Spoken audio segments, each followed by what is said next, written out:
ورحمة الله وبركاته. الحمد لله رب العالمين، والصلاة والسلام على سيدنا محمد وعلى آله وصحبه أجمعين. وما توفيقي إلا بالله، لا حول ولا قوة إلا بالله العلي العظيم. سبحانك لا علم لنا إلا ما علمتنا إنك أنت العليم الحكيم. கண்ணியத்துக்குரிய பெரியோர்களே, அன்பார்ந்த சகோதரர்களே, கூடிய விரைவிலே நாடாளுமன்றத்துக்குண்டான தேர்தல் நடைபெறவிருக்கிறது. நம்முடைய இந்திய திருநாட்டிலே அரசியலில் ஈடுபடுவது நம்ம மார்க்கத்திலே உண்டு. ஆனால் இன்னைக்கு சில பேர் சொல்லுவாங்க, அரசியல் என்பது ஒரு சாக்கடை, அதில் போய் எப்படிங்க சேர்றது அப்படிம்பாங்க. அரசியல் ஒரு சாக்கடை என்றால் அந்த சாக்கடையை அப்படியே விட்டணுமா, அந்த சாக்கடையை தூய்மைப்படுத்தணுமா? தூய்மைப்படுத்த வேண்டும் என்கின்ற எண்ணம் இருந்தால் நல்லோர்கள் அரசியலுக்கு வர வேண்டும், அப்பொழுதுதான் தூய்மையாகும். ஆனால் எத்தனையோ அரசியல்வாதிகள் நான் சாக்கடையை தூய்மையாக்கப் போகிறேன் என்று சொல்லிக்கொண்டு அரசியலுக்கு சென்று அவர்களும் அந்த அரசியல் சாக்கடையிலும் மூழ்கி போனார்கள். அப்படியும் உண்டு. ஆனால் எல்லோரும் அப்படி இல்லை. ஒரு சில நல்லவர்கள் இருந்து கொண்டுதான் இருக்கிறார்கள்.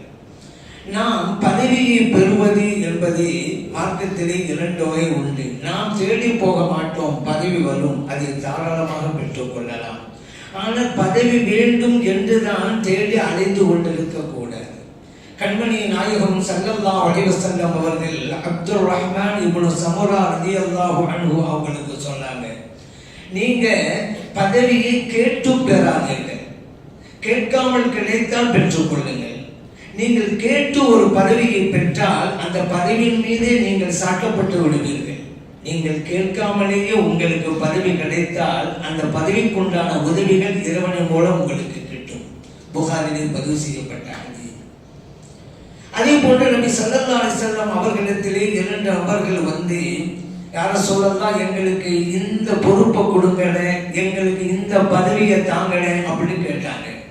நபி ஸல்லல்லாஹு அலைஹி வஸல்லம் சொன்னாங்க, யார் பதவியை கேட்கிறார்களோ அவர்களை நாம் நியமனம் செய்ய மாட்டோம் அப்படின்னாங்க.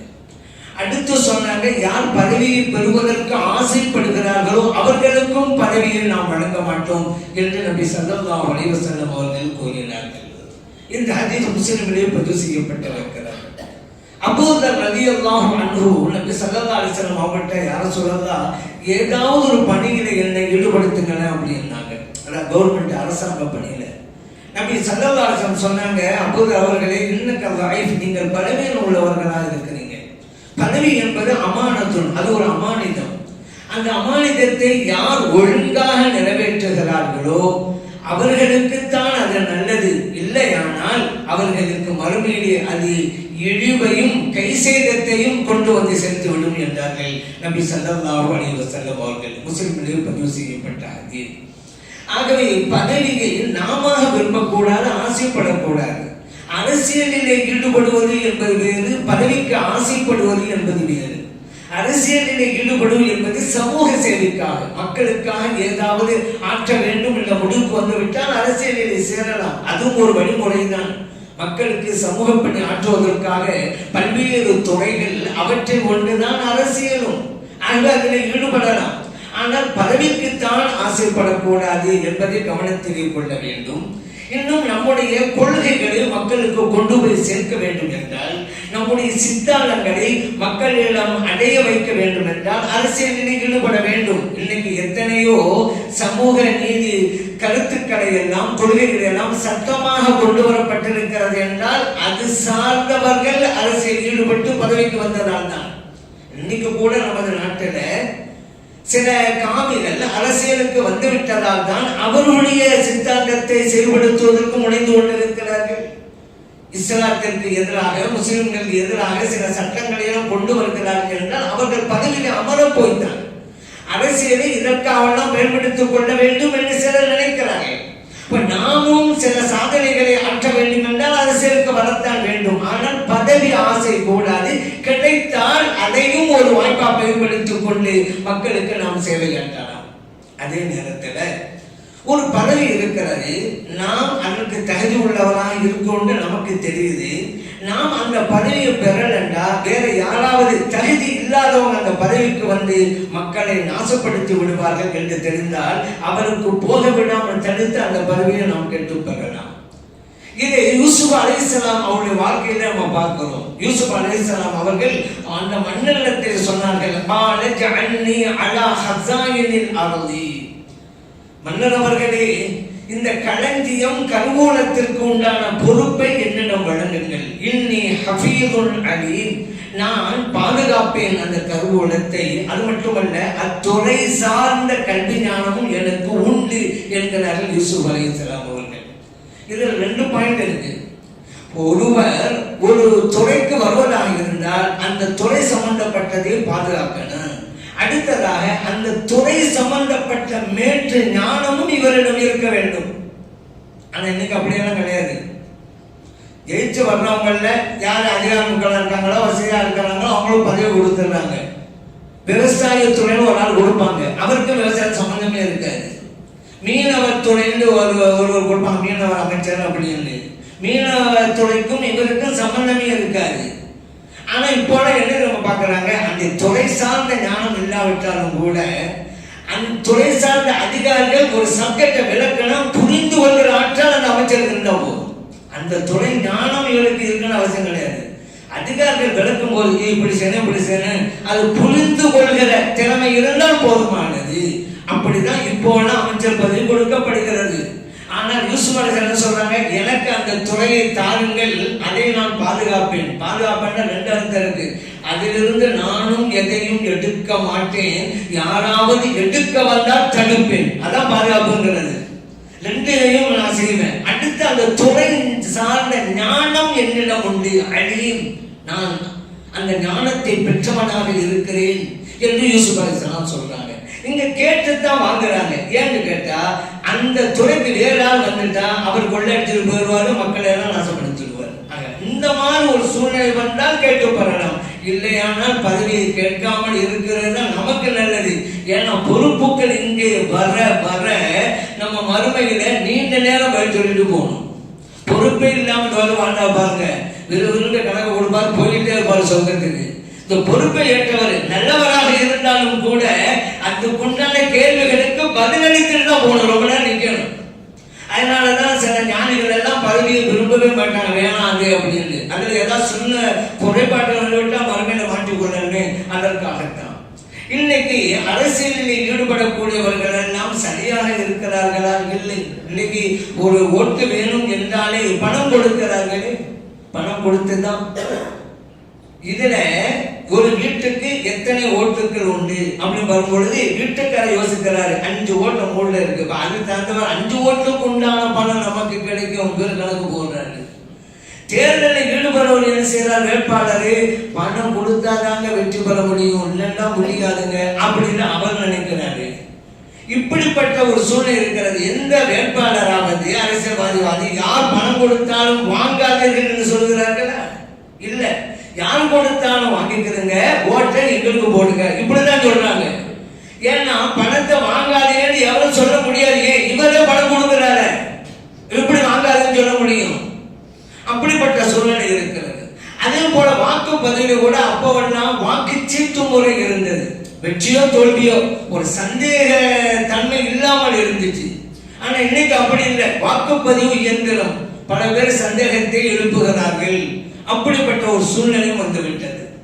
அப்போல்லாம் உமர் ரலியல்லாஹு அன்ஹு அவருடைய ஆட்சி காலத்திலே எல்லாம் மன்னரை பார்த்து கேள்வி எழுப்புகிற உரிமை ஒவ்வொரு குடிமகனுக்கும் உண்டு, ஆணுக்கும் உண்டு, பெண்ணுக்கும் உண்டு. உமர் ரலியல்லாஹு அன்ஹு ஒரு சமயத்தில் சொன்னாங்க, ஆண்களான சஹாபாக்கள் மக்களுக்கு, நீங்க மகத்துவம் கம்மியா கொடுங்க, உங்கள் துணைவியருக்கு. இருக்கிறவங்க நிறைய கொடுத்துருக்கீங்க, இல்லாதவங்க எல்லாம் அந்த மாதிரி மகத்துவம் கொடுக்க முடியலைங்கிறதுனால திருமணம் செய்யாம இருக்கிறாங்க. ஆனா இன்னைக்கு நம்ம சொல்றோம்ல, வரதட்சணை இருப்பவர்கள், பணம் இருப்பவர்கள் நிறைய கொடுத்து விட இருக்கிறார்கள். அதனால இந்த ஏழைகளாக இருப்பவர்கள் தங்கள் பெண் பிள்ளைகளுக்கு வரதட்சணை கொடுக்க முடியவில்லை. ஆகவே பெண்களை திருமணம் செய்து கொடுக்க முடியாமல் பிடித்துக் கொண்டிருக்கிறார்கள். நம்ம வரதட்சணை கொடுத்துருக்கோம்ல, நேர் மாற்றம். அங்க மகர் தொகை தான்.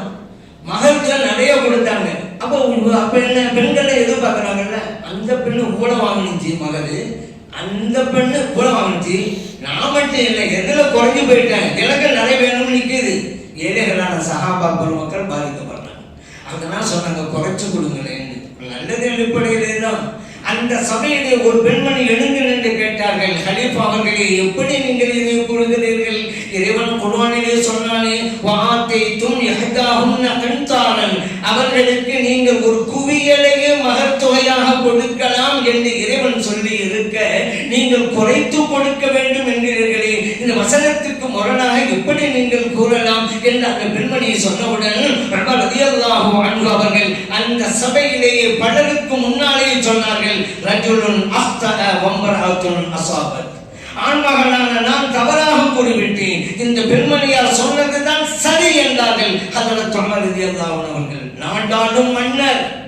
அப்படியே கற்பனை பண்ணி பாருங்க, இப்போ ஒரு நாடாளும் மன்னர் இருக்கிறாரு, மேடையில் அவரை பார்த்து நீங்க சொன்ன தப்புன்னு ஒரு நாள் சொல்லிட்டு அப்படியே அவர் போன ட்ரெஸ்ஸோட வெளியே வந்து பார்க்கலாம் முடியாது. ஆனா அந்த அன்னைக்கு மன்னரையே எதிர்த்து கேள்வி கேட்கிற ஆற்றெல்லாம் உண்டு. அதுதான் இஸ்லாமிய ஆட்சி என்பது. இன்னைக்கு ஊழல், எங்கும் ஊழல் எதிலும் ஊழல், எங்கும் தமிழ் எதிலும் தமிழ் அப்படின்னாங்க. இன்னைக்கு எங்கும் ஊழல் எதிலும் ஊழல் அப்படி ஆகி போச்சு. தவிர்க்க முடியவில்லை என்கிற சூழ்நிலைக்கு வந்துருச்சுங்க. அந்த அதிகாரிகள் லஞ்சம் வாங்கிட்டா கூட என்ன சொல்றாங்க, கை நீட்டி காசு வாங்கிட்டேன், எப்படி செஞ்சு கொடுக்காம இருக்கிறது அப்படி பேசுறாங்க. அதுல ஏன்னா கை நீட்டி காசு வாங்கின அதிகாரி செஞ்சு கொடுக்காமலே இருக்கிறாரு, பணத்தை வாங்கிடுறாரு, செஞ்சு கொடுக்கறது இல்லை. இன்னொரு கை நீட்டு பணம் வாங்கிட்டாங்க, ஏதாவது செஞ்சு கருத்தை கொடுக்க முடியல, லஞ்சம் வாங்கினதுலேயே நேர்மையா இருக்கும்னு நினைக்கிறாரு அவரு. அப்படி சில பேர் இருக்கிறாங்க. அப்பதான் ஒரு அறிஞர் சொன்னால், லஞ்சம் என்பது ஒரு வளர்ச்சி அடைந்த மலை, அதை தாண்டுவதும் கஷ்டம், தகர்ப்பதும் கஷ்டம் என்றால் இருக்கத்தான் செய்யும். அதனாலதான் ஒரு நகைச்சுவைக்காக சொல்லுவாங்க, இந்த சேர்ந்தே இருக்கணும் அப்படின்னு சொல்லி மணமக்களை வாழ்த்தும் போது கூட மலரும் மனமும் போல வாழுங்கள், நிலவும் ஒளியும் போல வாழுங்கள், கருவும் சுவையும் போல வாழுங்கள். அந்த வரிசையில ஊழலும் அரசியல்வாதியும் போல வாழுங்கள். ஏன்னா பிரிக்க முடியாது, அந்த அளவுக்கு அரசியல்வாதிகளால் ஊழல். பார்த்தோம்ல தேர்தல் பத்திர ஊழல், கோடான கோடி பல்லாயிரக்கணக்கான கோடி ரூபாய், எவ்வளவு பட்டவர்த்தமான ஊழல் நடந்தது. அதான் நடந்துகிட்டு தான் இருக்குது. உமர் ரலியல்லாஹு அன்ஹு ஒவ்வொருத்தவங்க பேசிக்கிட்டு இருந்தாங்க. பேசிக்கிட்டே இருக்கும் பொழுது திடீர்னு சொன்னாங்க, யாருக்கு பேசியிருந்தாங்களோ, அந்த விளக்கை கொஞ்சம் அணைச்சிருங்கன்னாங்க. ஏன்னா அந்த விளக்கு அரசாங்கத்தினுடைய எண்ணெயிலே எரிகின்ற விளக்கு. ஏன் திடீர்னு அணைக்க சொன்னீங்கன்னு அவர் கேட்டாரு. உமர் ரலியல்லாஹு சொன்னாங்க, இதுவரைக்கும் நம்ம அரசாங்க சம்பந்தமாக பேசணும், அந்த விளக்கு அரசாங்க பணத்துல உள்ள எண்ணெயிலே எரிஞ்சுக்கிட்டு இருக்கு, அதனால சரி. இப்ப நம்ம சொந்த மேட்ட பேச ஆரம்பிச்சுட்டோம்.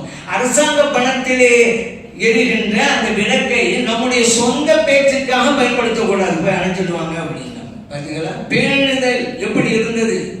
ஆனா இன்னைக்கு அரசியல்வாதிகள் விளக்க அணைக்கத்தான் சொல்றாங்க. எதுக்கு? நம்ம எவ்வளவு கொடுக்கிறோங்கிறது அவங்களுக்கு தெரியக்கூடாது, எவ்வளவு வாங்குறோங்கிறது தெரியக்கூடாது, அதற்காக வேண்டி அழைக்கிறாங்க. இப்போ அந்த மாதிரி சொல்லணும் வைங்கள. இன்றைக்கு அந்த அரசியல் என்றாலே மக்கள் எல்லாம் ஒரு வெறுப்பாக பார்க்கக்கூடியது. நல்லவனுக்கு அரசியல வேலையே இல்லை அப்படிங்கிற அளவுக்கு ஆகிப்போச்சுல. ஒரு நாள் நம்பிக்கையா நடக்கிறாரு, நாணயமா நடக்கிறாரு, உண்மைதான் பேசுவான்னு வச்சிருங்களேன். எதுமா சொல்லுவாங்க, இவரெல்லாம் அரசியலுக்கு ஆயிருந்தாங்க அப்படின்வாங்க. ஏன்னா நல்லவர்கள் அங்கே இடம் இல்லை. சூது வாங்க தெரியணும், மோசடி செய்யணும், சண்டைகளை இறங்கணும், இப்படியெல்லாம் இருந்தால் தான் அரசியலுக்கு ஆயிருக்கு அப்படிங்கிற சூழ்நிலையை உருவாக்கி விட்டார்கள். ஆனால் அரசியல் என்பது அப்படி அல்ல, இப்படி உருவாக்கிட்டாங்க. சரி, இப்படி தேர்தல் நடக்கின்ற போது முஸ்லிம் சமூகம் இன்றைய நிலையிலே எப்படி இருக்க வேண்டும், என்ன முடிவு எடுக்க வேண்டும், அதெல்லாம் ரொம்ப ஒற்றுமையாக இருக்க வேண்டும். இப்போது இருக்கிற அரசு முஸ்லிம்களுக்கு எதிரான அரசுங்கிறது பட்டவர்த்தமா தெரியுது. அப்படி ஒரு சூழ்நிலை வந்தால் அந்த அரசு அகற்றப்பட வேண்டும், அதுதான் உண்மை.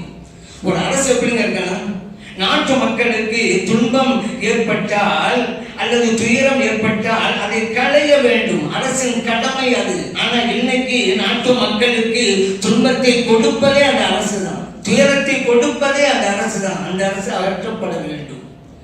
இன்னும் சொல்லப்போனால் முஸ்லிம்களான நாம் மறுமைக்காக வாழக்கூடியவர்கள், இந்த மண்ணுக்காக வாழக்கூடியவர்கள் அல்ல. மறுமையின் வெற்றி தான் நமது இலக்கு. அப்படியானால் ஷரியத்தின்படி வாழ வேண்டும். ஷரியத்தின் வாழ்ந்தால்தான் மறுமையில் வெற்றி பெற முடியும். பொது சிவில் சட்டம் என்கின்ற பூச்சாண்டியை அவ்வப்போது காட்டிக்கொண்டே இருக்கிறார்கள். நாங்கள் கொண்டு வருவோம் என்கிறார்கள். இன்னொரு குறிப்பிட்ட சமூகத்தானுடைய ஓட்டுக்களை வாங்குவதற்காக இப்படி சொல்லிக்கிட்டே இருக்கிறாங்க. இப்ப நம்ம யோசிக்கணும், பொது சிவில் சட்டம் என்று வந்துட்டா ஷரியத்து பிரகாரம் நடக்க முடியாதுல்ல. இஸ்லாமிய சட்டத்தை பொது சிவில் சட்டமா கொண்டு வர போறாங்க. அவர்கள் மதம் சார்ந்ததை கொண்டு வந்து இதனால் எல்லோருக்கும் உண்டான சட்டம் பின்பற்றுங்க.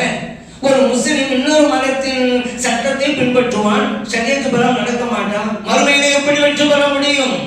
அப்படியானால் நம்முடைய நோக்கம் சிதறி போகிறது, உடைப்பட்டு போகிறது. இந்த மண்ணில வாழ்ந்து பிரயோஜனம் இல்லை.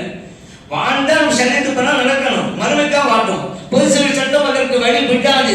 ஆகவே பொது சிவில் சட்டம் கொண்டு வருவோம் என்று சொல்பவர்களுடைய அரசை அகற்ற வேண்டும். அதுதான் மிக முக்கியமான உண்மை. ராஜ தர்மம், ஒரு அரசுக்கு ராஜ தர்மம் இருக்கணும். அப்படின்னா எல்லா மக்களையும், தன் ஆளுமைக்கு கீழே இருக்கிற எல்லா மக்களையும் சமமாக நடத்த வேண்டும். இது ராஜ தர்மம். ஆட்சி கட்ட உட்கார்ந்துட்டா அவருடைய கடமை அது. ஆனா இன்னைக்கு அப்படி இருக்குதா? மதங்களை வைத்து மக்களை பிரிவுபடுத்திக் கொண்டிருக்கிறார்களே. சிஏஏ அப்படிங்கிற குடியுரிமை திருத்த சட்டம் வந்தாங்கல்ல, என்னது? ஆப்கானிஸ்தான், பாகிஸ்தான், பங்களாதேஷ் அங்கு இருந்து புலம் பெயர்ந்து இந்தியாவுக்கு வந்துட்டா அதுல இந்துக்கள், கிறிஸ்தவர்கள், புத்த மதத்தை சார்ந்தவர்கள், பாசி மதத்தை சார்ந்தவர்கள் வந்து கொள்ளலாம், இங்கே தங்கிக் கொள்ளலாம். முஸ்லிம்கள் கிடையாது என்கிறாங்க. மதங்களை வைத்து மக்களை பிரிப்பது ராஜ தர்மத்துக்கு விரோதமானது. அப்படி ராஜ தர்மம் இல்லையானால் அங்கு அரசு அகற்றப்பட வேண்டும். மதசார்பின்மை, ஜனநாயகம் பின்னுக்கு தள்ளப்பட்டு மதவாதம் முன்னிலைப்படுத்தப்படுகிறது. எந்த அளவுக்கு? மனிதனை விடவும் பசுமாட்டுக்கு முக்கியத்துவம் வழங்கப்படுகிறது. பசுமாடு ஒரு ஜீவன், பிராணி. மற்ற பிராணிகளை போல் அது ஒரு பிராணி. அந்த பிராணி மீது நாம் பரிவாட்ட வேண்டும், புதிய முறையிலே பராமரிக்க வேண்டும். அதுவெல்லாம் கடமை. அதில் இருவேறு கருத்துக்கு இடமில்லை. ஆனா மனிதனா பசுமாடா என்று வந்தால் பசுமாட்டிற்காக மனிதன் கொல்லப்படுகிறான் என்றால் என்ன அக்கிரமம் இது? மாட்டுக்கறி கொண்டு போனா உறுதியாக கூட கிடையாது, சந்தேகப்பட்டனால அடிச்சு கொண்டாங்க. என்ன அநியாயம் இது? இதற்கு துணை போகிற ஒரு அரசு இருக்கிறது என்றால் கட்டாயம் அகற்றப்பட வேண்டும். அது இது நம்ம எல்லாம் பேசணும், செய்யணும் செய்யணும். ஆனா அதுக்குண்டான வழிமுறைகள் நாம் தயார் செஞ்சோமா? பசு ஒற்றுமையா இருக்கிறோமா? அல்லாஹ் சொல்றான், ஒற்றுமை என்ன கயிற்றை பற்றி பிடித்துக் கொள்ளுங்கள். ஏன் ஒற்றுமைக்கு இறைவன் கையில சொல்லணும்? நீ ஒற்றுமையா இருந்தா உனக்கு நல்லதுப்பா. இல்லைன்னு வச்சுக்க, அது விபரீதத்தையும் நீ சந்திக்கணும். அதுக்காக தான் கயிறு. கிணத்துல தண்ணி அல்ல, வானில கயிறை கட்டி கீழே போடுறோம். கயிறு பலமாக இருந்தா தண்ணி கிடைக்கும். கயிறு பலவீனமாக இருந்தா கயிறு அழுந்துடும், தண்ணி கிடைக்காது. அது மட்டுமா? பாலியும் சேர்ந்து போகும், நஷ்டம். நோக்கம் நிறைவேறாது என்பதல்ல, நஷ்டமும் வரும். மற்ற இடுப்பிலை கயிறு கட்டிட்டு மழை ஏறலாம் உச்சியை தொடுவதற்கு. கயிறு பலமா இருந்தா இலக்கிய தொடுவான், கயிறு பலவீனமா இருந்தா அறுந்து போயிடும். அறுந்து போயிட்டா இலக்கியை தொட முடியாது என்பது மட்டுமா? அவன் உயிருக்கே ஆகும். ஆகவேதான் இவன் கயிற்றை சொன்னான், நீ ஒற்றுமையாக இரு, அந்த பலனை அடைவாய். இல்லையானா அது ஒரு விளைவையும் சந்தித்தான் ஆக வேண்டும். ஒன்றுபட்டால் உண்டு வாழ்வு, ஒற்றுமை நீங்களில் அனைவருக்கும் தாழ்வு. நம்ம சொன்ன அப்படி இருக்க, அவிழ்க்கப்பட்ட நெல்லிக்காய் மூட்டையை போல செதறி கிடக்குறாங்க. கடந்த இப்ப போனச்சுல பெருநாள் அதிலே பார்க்கலாம். என்ன குழப்பங்க? ஒற்றுமை கொண்டாட முடிஞ்சா? கோயம்புத்தூர்ல ஒரு ஆள் பார்த்தாராம். ஏன் கோயம்புத்தூர்ல லட்சக்கணக்கான முஸ்லிம்கள் இருக்கிறாங்க, யாருக்கும் தெரியாத இந்த ஒரு ஆள் எப்படி தெரிஞ்சு? அதிலே ஒரு அறிவார்ந்த மனிதன் யோசிக்க மாட்டான். ஆனா இந்த சமூகத்திலே பிளவை கொண்டு வரணும், ஒரு குழப்பத்தை உண்டு பண்ண காத்திருக்கக்கூடியவர்களுக்கு ஒரு லைசன்ஸ் வேணும், அவ்வளவுதான். ஏங்க நீங்க பண்ணா அவர் பார்த்துட்டாருங்க, யாருங்க கோயம்புத்தூர்ல யாருக்கு ஒரு ஆள் தான். ஏன் எடுத்தாங்க தெரியுமா? குழப்பத்தை ஒண்ணு முடிவு பண்ணிட்டா லைசன்ஸ் தானே தேவை. எங்க ஒண்ணு பண்ணிருந்தாலும் சொல்லணும்ல, அங்க பார்த்துட்டாங்களா அப்படின்னு. அதுக்காக வேண்டி யோசித்திருக்க வேண்டாம். எவ்வளவு முஸ்லிம்கள் இருக்கிறாங்க கோயம்புத்தூர்ல, ஒரு ஆள் பார்த்தார. தமிழ்நாட்டில் எவ்வளவு ஊர்கள் இருக்குது, எந்த ஊருக்கும் தெரியலையா? தமிழ்நாடு எந்த ஊருக்கும் தெரியல, கோயம்புத்தூர்ல யாருக்கும் தெரியல, ஒரு ஆள் மட்டும் தெரிஞ்சு. எங்க இதை ஏற்றுக்கொண்டு சமூகத்தில் பிளவை ஏற்படுத்துகிறார்கள். ஹதீஸ் அடிப்படையில் என்ன ஹதீஸை ஒழுங்கா பின்பற்றீங்களா நீங்க? நபி ஸல்லல்லாஹு அலைஹி வஸல்லம் என்ன சொன்னாங்க? அஸ்ஸௌம் யௌம தஸூமுன், நோன்பு என்பது மக்கள் எல்லாம் நோன்பு நோக்கிற நாள். அல் ஃபித்ர் யௌம துஃப்திரூன், நோன்பை விட்டு பெருநாள் கொண்டாடுவது மக்கள் எல்லாம் பெருநாள் கொண்டாடுகின்ற நாள். இங்க தமிழ்நாட்டில் மக்கள் எல்லாம் பெருநாள் கொண்டாடுற நாள் எது? நேற்று தான் கொண்டாடணும். இப்போ ஒரு நாள் பார்த்துலாம் சொல்லி போறீங்க, அதிபரம் நடக்கிறீங்க, அதிபரம் நீங்க நடக்கலையே. செல்லதான் சொல்றாங்களே, ஒரு ஊர்ல இருந்து அந்த ஊர் மக்கள் எப்படி அப்படிதான், ஊர் மக்கள்லாம் எப்படி இருக்கிறாங்க? 99.99 நம்ம தானங்க இருக்கிறோம். அப்படித்தானங்க நேற்று எல்லாம் என்ன கொண்டாடினாங்க? விரல் விட்டு இருக்கிற அளவுக்கு தானே சில பேர் முந்தா நாள் கொண்டாடினாங்க. ஊருக்கு 4 பேர் கூட இல்லை. அவங்கெல்லாம் கூட்டமா போராட்டாளர்கள் அவ்வளவு கூட்டம் வருது. ஒவ்வொரு ஊர்லயும் 10 பேர் 10 பேரா உள்ள வந்தா கூட்டமா தான் இருக்கு. ஒவ்வொரு ஊருக்கும் போய் பாருங்க, நம்ம மக்கள் தான் மெஜாரிட்டி. செல்லவாள் சொன்னது அடிப்படையிலேயே முந்தா நாள் அவர் பெருநாள் கொண்டாடிக்க கூடாது, ஊர் மக்களோடு ஒத்துப்போங்க. செல்லதான் சொல்றாங்க, திருமீதியில பதிவு செய்யப்பட்ட ஹதீஸ் குர்ஆன் பின்பற்றோம்னு சொல்லி ஹதீஸ் மாற்றம் நடந்து மக்களை சீர்குலைச்சி சின்ன பின்னமாக்கி பேட்டா குர்ஆன் ஹதீஸ் என்ன குர்ஆன் ஹதீஸ் பிளவை உண்டு பண்ண சொல்கிறதா? வழிமுறை சொல்லி தந்து கூட ஏன் நீங்க கேட்கல? இப்படி எல்லாம் செஞ்சுதான் என்ன ஆகிப்போது தெரியுமா? அரசியல்வாதிகள் நம் சமூகத்திற்கு தேவையான திட்டங்களை தருவதில்லை. ஏறத்தாழ 60 லட்சம் பேர் தமிழ்நாட்டில் இருக்கிறோம். சட்டமன்றத்தில் நம்ம சார்பாக நம் சமூகம் சார்பாக எத்தனை பேருக்கு போயிருக்கிறோம்? இந்திய லெவலுக்கு 145 கோடி, நாம் ஒரு சுமார் 25 கோடி இருந்தா நம்முடைய அந்த எண்ணிக்கை விகிதாச்சார அடிப்படையில அங்க நாடாளுமன்ற உறுப்பினர்கள் இருக்கிறாங்களா? இல்லையே. ஏன் தெரியுமா? நம்மளே செதிலே கிடைக்கிறோமே. இந்த பக்கம் ஒரு அமைப்பு, அந்த பக்கம் இன்னொரு அமைப்பு, எப்படி மதிப்பாங்க? நம்மள மதிப்பு இல்லை, போச்சு. நம்மளை அச்சப்படுத்தினாங்க. பாதிக்கப்பட்ட சமூகம் இதெல்லாம் கவனத்தில் கொண்டது இல்லை. நம்மளை பத்தி பேசணும். இப்ப பேசணும்ல, முந்தா நாள் யாரெல்லாம் கொண்டு அவங்க கொண்டாடுறாங்க, இவங்க கொண்டாடு, இப்படி அவர்கள் பேசப்பட வேண்டும் என்று விரும்புகிறார்கள். அவ்வளவுதான். இஹ்லாஸாக இல்லை, அல்லாஹ்வுக்கா தொழுவலை, அல்லாஹ்வுக்கா நோன்பு வைக்கலை, இப்படி ஆகிவிட்டது. அதனால நாம் ஒன்றுபடுவோம். இதுல சரியாக நம்ம செய்யணும், நம்முடைய கடமை இருக்கிறது.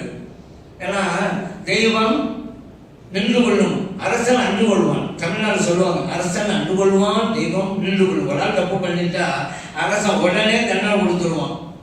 ஆனா இறைவன் பொறுத்துன்னு பார்த்து தக்க சமயத்தெல்லாம் தண்டனை கொடுப்பான். அதுக்குதான் உதாரணத்தை சொல்லுவாங்க. இப்பொழுது நாம் கூறுவது, தவறு செய்கின்ற அரசனை தெய்வம் நின்று கொள்ளும். அப்படி ஒரு சூழ்நிலை நிச்சயமா வரும். அதனால ஒற்றுமையாக இருந்து நம்முடைய சக்தியை வெளிப்படுத்தி காட்ட வேண்டும். அது நம்முடைய பிரதானமான கடமை. கூடி வாழ்ந்தால் கோடி நன்மை, கூடி வாக்களித்தால் கோடி நன்மை. அந்த நன்மை எல்லாம் இறைவன் நம் சமூகத்திற்கு தந்தருவான்.